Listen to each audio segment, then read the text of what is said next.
When Barack Obama was president of the United States, he tried to ban a legal tax evasion strategy. Now he's not president, he's using that exact legal tax evading strategy. So is Barack Obama a great president, or is Barack Obama the same as everyone else, just corrupt? Barack Obama was seen as a great hope for many people, someone that could genuinely change the political conversation, that was a brilliant speaker and a charismatic man. Of course, the 2008 bank bailout smeared that reputation somewhat, as did the droning of Syrian children. But now that he's not president, now that he's an elder statesman advocating for Joe Biden, that guy, let me know in the comments what you think of him. It's disappointing, isn't it, to learn that a legal tax evading strategy that he railed against while president is being exploited now, probably because he's actually so poor and he's, oh no, he's a multi-millionaire, isn't he? Let's have a look at this. As Americans, we don't mind paying our fair share of taxes as long as everybody else does too. But for far too long, lobbyists have rigged the tax code with loopholes that let some corporations pay nothing. Hey guys, you won't be saying that in a couple of years when he's not president. And indeed, he's not saying that in a couple of years. They've riddled it with giveaways that the super rich don't need, while denying a break to middle-class families who do. Joe Biden there just thinking, soon it'll be my turn, and possibly earning a few quid on the side. Who's to say what happened when he was vice president? Let me know in the comments. Let's close loopholes, so we stop rewarding companies that keep profits abroad and reward those that invest here in America. Everyone knows what to say, don't they? Everyone knows the things that you're supposed to say, but no one actually does them. Yes, let's all clap this. We're not really shutting those loopholes though, are we? Of course we're not. He's not going to be president in a couple of years. He'll be using those loopholes. Let's use those savings to rebuild our infrastructure and to make it more attractive for companies to bring jobs home. Yeah, this is all such great stuff. It's not just bullshit though, is it?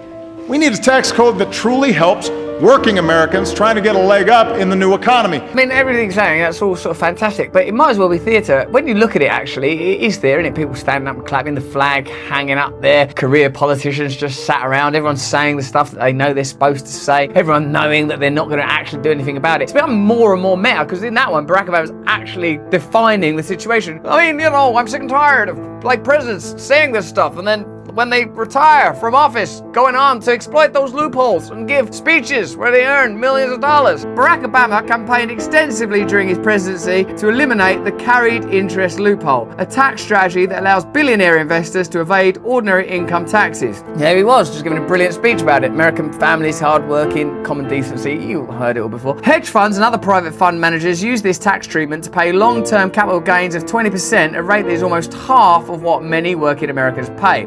Obama, while in office, said this loophole leads to folks who are doing very well paying lower rates than their secretaries. However, since leaving the presidency, Obama has employed a similar tax strategy to potentially only pay capital gains tax for the services he's provided to private business interests. One example of this is Obama's strategic partnership with NBA Africa, which was announced in 2021 as part of an expansion of Africa's largest men's basketball league. The deal is structured as a profit interest share. Now, what this is ordinary business practice. What this exposes is that the rhetoric while in office is absolutely empty and hollow. It's not particularly egregious that Barack Obama is doing this. It's standard, it's normal, everybody does it. What's egregious is that in office they say that, and out of office they do this. Because everything that takes place in office is a kind of spectacle, it's theatre, it's just something that people are saying. If you were able to have said to young Barack Obama, look, are you sure about this? Because like when you leave, you're going to be like a businessman, you're going to actually need this stuff. He's like, well, I don't think I need to worry because this stuff will never actually happen. So what you are left with is the incontrovertible conclusion that politics is a media spectacle. It's not actually going to do anything. And that is the main message we're trying to transmit to you. That is not the way to improve your life. Participate in it by voting on it, talk about it, preferring one of them over another one, hoping that this one will do better than that one. Look, you can see behind that one talking then is the one that you've got now. He'll be doing his version of this. He's so bloody old, he's not really gonna have time to cash in, is he, afterwards? But maybe his kids will. Now,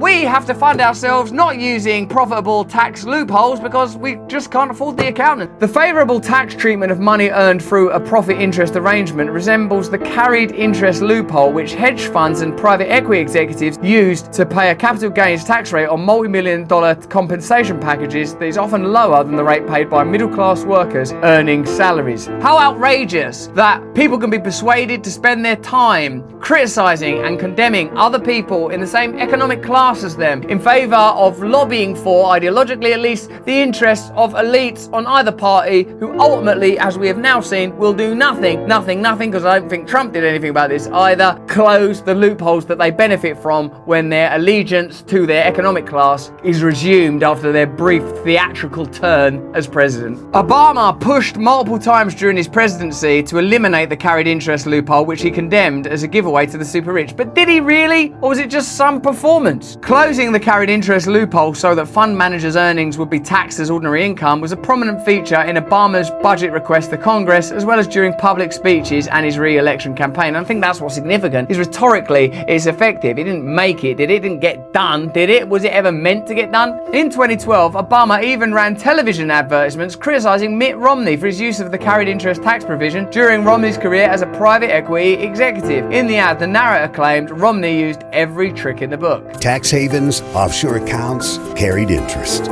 Mitt Romney has used every trick in the book.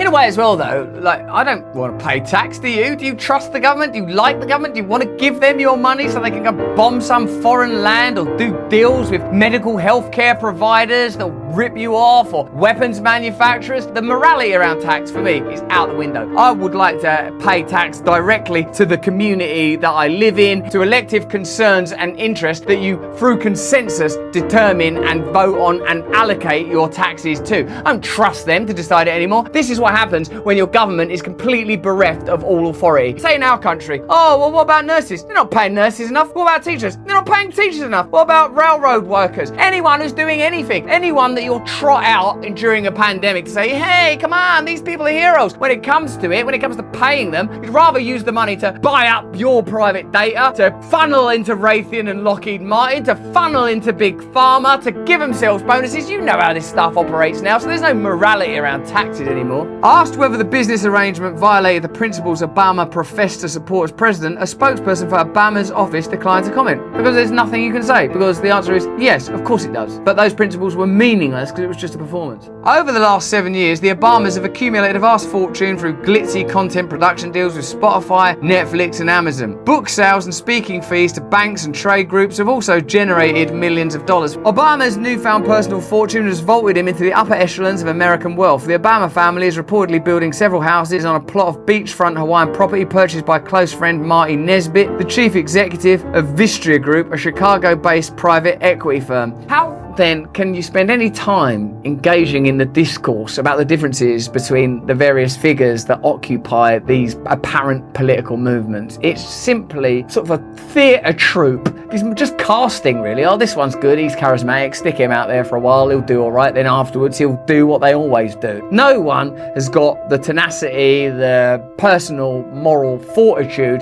to sort of step outside of it and operate with any conviction. And I feel that the system itself doesn't really afford it, that people are being filtered out, that relationships are being formed, people are getting funded by such nefarious individuals and such terrible institutions, that by the end of it, as you know, the phrase that Trump used, the swamp has engulfed everybody. And indeed, the draining of the swamp is precisely what's been required, or just leave the swamp and go somewhere else. When he first ran for presidency, Obama struck a populist tone, promising to close the revolving door in Washington of special interests and lobbyists and end unfair trade practices with China and hold business leaders accountable. The usual. Obama's presidency turned out to be a disappointment to many progressives who were frustrated by, among other things, his support for expanded international free trade deals after campaigning on renegotiating them. A bit like when Joe Biden said, make Saudi Arabia a pariah, and make them, in fact, the pariah that they are. And make them, in fact, the pariah that they are. And his administration's refusal to criminally prosecute major banks responsible for the 2008 crisis. Since leaving office, Obama has largely largely stopped populist economic arguments altogether. He's apparently more interested in the issue of alleged disinformation disseminated on social media. That's interesting, isn't it? Because there's a clear and obvious relationship between this new censorship industrial complex and the interests of the powerful. As long as they can maintain control over independent media, as long as they can ensure that mainstream media carries messaging that is beneficial to their agenda, they don't ever have to alter the unequal, unfair, corrupt systems that they build, participate in, and exploit, even when rhetorically pretending that they oppose them. So when you have independent media like us, where we're willing to talk about these problems, convey this information, query whether or not former presidents should be operating in that way and what it reveals when they are, can be shut down, and the participants in projects such as these smeared. That was the topic of Obama's speech at Stanford University in 2022.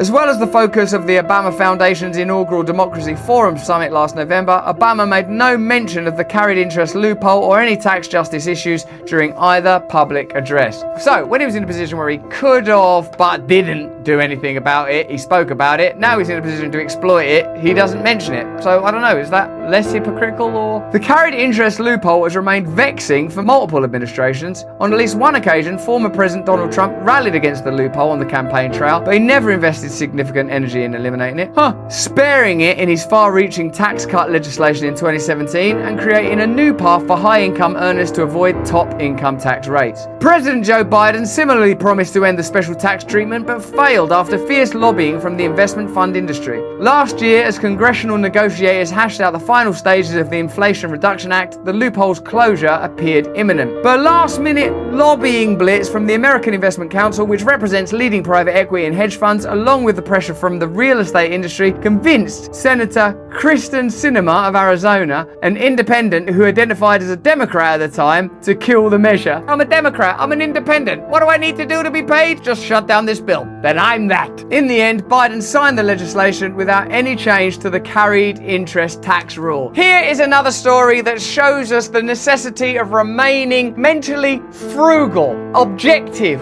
and clear-headed when it comes to dealing with political disinformation. Barack Obama, while in office, publicly spoke about this issue all the time, campaigned on that basis, passionately received standing ovations while wowing the American nation on the topic. But Barack Obama now, as of today, uses that legal tax loophole in order to profit while talking about, curiously, disinformation, misinformation, malinformation, which I believe are new categories that have been created to shut down dissent and to prevent issues like this one being publicly discussed, so that the whole system can continue to maintain itself, because the system's not going to destroy itself from within itself, it will be destroyed from outside it. That is why these new legislative barriers are being, even before our very eyes, formulated with the assistance of hypocrite Barack Obama. But that's just what I think. Why don't you let me know what you think in the comments?